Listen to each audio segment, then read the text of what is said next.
All right, welcome back to Sunshine Alex Book Club. Here we go. Book number 2. Uno, dos, il y hanadul. 1, 2. We're doing a new book. Last book we did was the Geronimo Stilton. Good book, but we're moving up, man. We're going to a legend. A legend. You've already seen it in the title. Roald Dahl, the Twits. Now, Roald Dahl's got some of the greatest, like BFG, Matilda, Charlie and the Chocolate Factory. This book is amazing. He is known for his fantastic characters that he's written, that he's created. Their cleverness, their sneaky children, the nasty adults, and they're just very clever, very funny, very witty stories. And this one is no different. I love this book 100%. The Twits, right? It's about a couple, we'll find out, a nasty old couple. They like to play jokes on each other, really bad jokes. And they also like to be, they're mean to animals. But in the end, the animals get their revenge. It's a great, great book. So, let's get started. These chapters are short. So we're going to do probably 3 chapters each video. We'll have a lot of videos for this book. So this one, we're going to do the first 3 chapters, which are, let me get it. I have it written down, but I don't have it written down. For Emma. All right, we're going to do Hairy Faces. It starts with Hairy Face. Hairy Faces. Then Mr. Twit. Then Dirty Beards. This is a beard. Mine's a clean beard. Dirty Beard. So we're going to do those 3 chapters. And like, if you look at it, this book's got like 29 chapters, okay? So maybe we'll do 3 chapters, 4 chapters, 5 chapters. I don't know. We'll figure it out. So, first things first, remember, vocabulary. I've got the vocab for the first 3 chapters. Pause it, write them down, whatever you got to do, study them for you to help you understand. All right, in 3, 2, 1.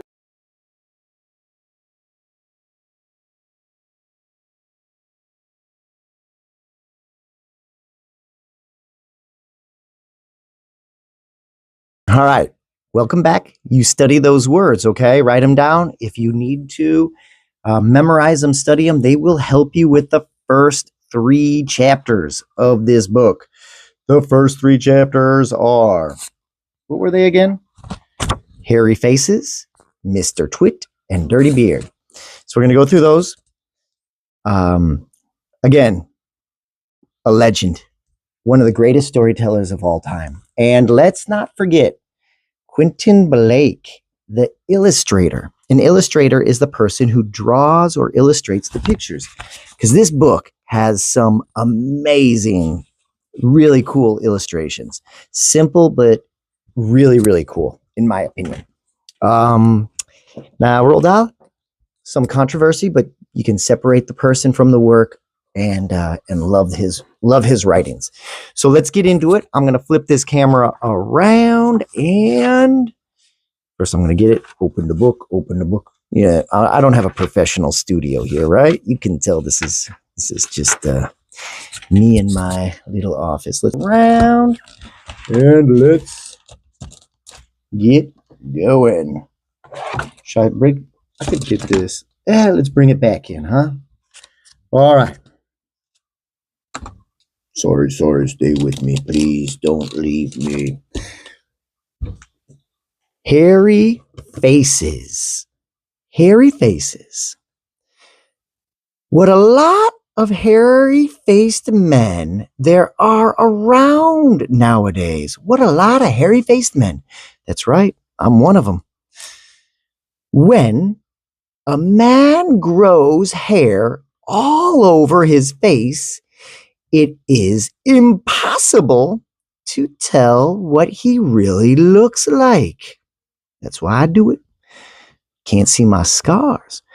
Perhaps that's why he does it. Yep. He'd rather you didn't know. Yes, don't know what I look like.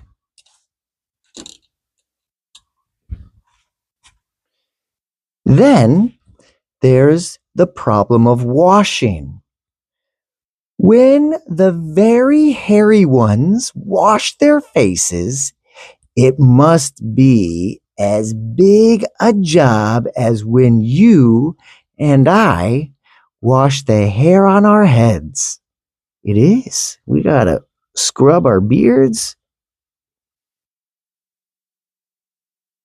Where am I at? Oh my God. Okay. So, what I want to know is this. How often do all these hairy-faced men wash their faces? Is it only once a week? Gross. Like us on Sunday nights? You wash your hair once a week. Dirty, nimsy, smelly. And do they shampoo it? Do they use a hairdryer? Do they rub hair tonic in to stop their faces from going bald? Do they go to the barber to have their hairy faces cut and trimmed? Or do they do it themselves in front of the bathroom mirror with nail scissors? All of the above. I don't know. But next time you see a man with a hairy face, which will probably be as soon as you step out onto the street, maybe you will look at him more closely and start wondering about some of these things. Look at this. This is a beard, but it's not a very hairy face. I'm not a twit. Look at me. You want to see me with no hair? Ah, my wedding picture. Me in high school. Which one's me? Can you see which one's me? There's me. Here's me with my hairy face. So, I wash it with soap. Hairy face. In Korea, hairy faces, right? Korean men don't really have beards. Okay, let's go to chapter 2. These are short. Mr. Twit. Mr. Twit was one of these very hairy-faced men. Let's look at that guy. Whoa! Now that's a beard. That is a beard. Mine's like little peach fuzz compared to that guy. The whole of his face, except for his forehead, his eyes, and his nose, was covered with thick hair. The stuff even sprouted in revolting tufts out of his nostrils and ear holes. Gross. So, his whole face, except here's your forehead, no hair. Nose, no hair. Here, ear hole, nose hole. He had hair coming out of that. You can tell he's a very, very handsome man. Okay. Mr. Twit felt that this hairiness made him look terrifically wise and grand. But in truth, he was neither of these things. Not wise, not grand. Mr. Twit was a twit. He was born a twit. And now, at the age of 60, he was a bigger twit than ever. A twit, kind of like a banku donku. Babo banku donku. Yeah. The hair on Mr. Twit's face didn't grow smooth and matted as it does on most hairy-faced men like me. I got smooth hair. It grew in spikes that stuck out straight like the bristles of a nail brush. Ouch. And how often did Mr. Twit wash this bristly, nail brushy face of his? The answer is Never. Not even on Sundays. He hadn't washed it for years. Ugh, gross. He doesn't wash that face. Dirty beards. Dirty beards. I'm like 100% sure there's a jam band called Dirty Beards. Jam band is like Grateful Dead, The Fish, Widespread a little bit. Who's some other ones? I can't even think. But Dirty Beards, Braided Funk. They're Dirty Beards bands. All right, hippies. Those stinking hippies. Dirty Beards, number 3.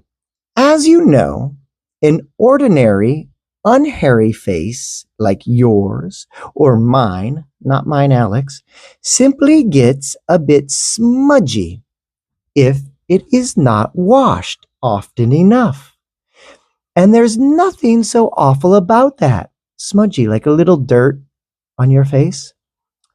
But a hairy face is a very different matter. Things cling to hairs, especially food. True. Things like gravy, this is like meat sauce, go right in among the hairs and stay there. You and I can wipe our smooth faces with a washcloth, and we quickly look more or less all right again. But the hairy man cannot do that. We can also, if we are careful, eat our meals without. It looks like it's not. I hope that. Oh my gosh, I'm so sorry. Without spreading food all over our faces. But not so the hairy man. Watch carefully next time you see a hairy man eating his lunch, and you will notice that even if he opens his mouth very wide, it is impossible for him to get a spoonful of beef or beef stew or ice cream. Yep.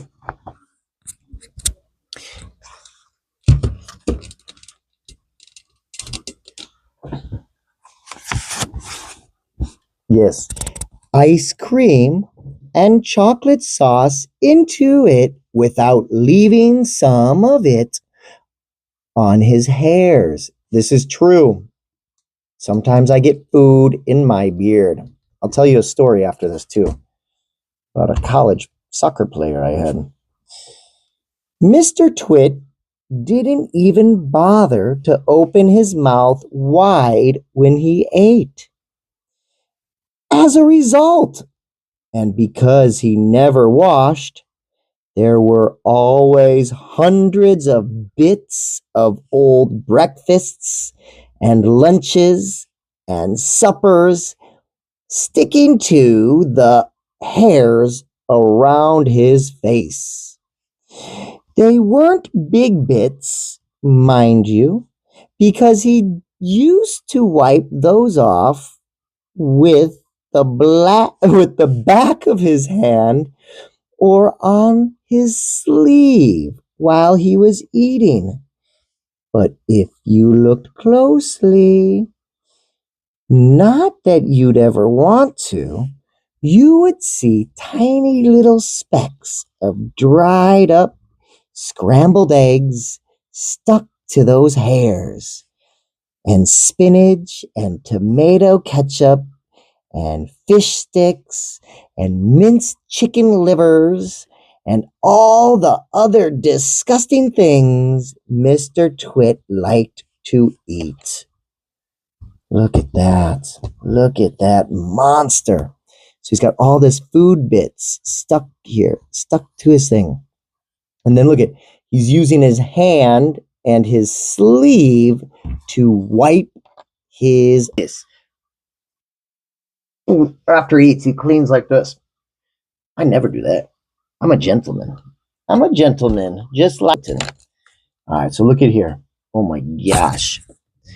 I think this is his teeth, his mouth, his beard, his nose hole. You got cornflakes, cereal. You got cheese, Stilton cheese, tinned sardines. Sardines are like fish, all stuck to his beard. He must smell terrible. All right. I hope you guys can see this perfectly. Now, if you looked closer still, hold your nose, ladies and gentlemen. If you peered deep into the mustachy bristles sticking out over his upper lip, you would probably see much larger objects that had escaped the wipe of his hand. Things that had been there for months and months. Yuck. Like a piece of maggoty green cheese, or a moldy old cornflake, or even a slimy tail of a tinned sardine. Oh my gosh. Because of all this, Mr. Twit never went really hungry. By sticking out his tongue and curling up it sideways to explore the hairy jungle around his mouth, he was always able to find a tasty morsel here and there to nibble on. What am I trying to tell you is that Mr. Twit was an foul and smelly old man. Foul, ugly, dirty. He was also an extremely horrid old man, as you will find out in a moment. A horrid old man, like he was not nice. Now we'll do Mrs. Twit. That'll be all right. So here's his beard. This is mustache. Just mustache and all beard. Now let me tell you a story. Kind of like Mr. Twit. So Mr. Twit, he never went hungry, never bagel pop, because he had food in his beard. And if he was hungry, he would just go like, and eat the food. Disgusting. Now, I played university soccer, and there was this guy on my team named Mark. I'm not going to say his last name. And he had a big beard, kind of like Mr. Twit. And our coach was like, "Hey, Mark, you get food ever in that beard?" He goes, "Yep. Anytime I get hungry, I just go." And that's a true story. And now I'm thinking, Mark read Mr. Twit. Alrighty. I hope you enjoyed. How do you like my hair? It's getting late. I hope you enjoyed the first 3 chapters of this book. As you can tell, Mr. Twit is disgusting. Would you want to kiss him? Popo, popo, Mr. Twit. All right. Have a great night. Any questions, type down below or ask us at Suncha or ask me at Chicago English. Bye.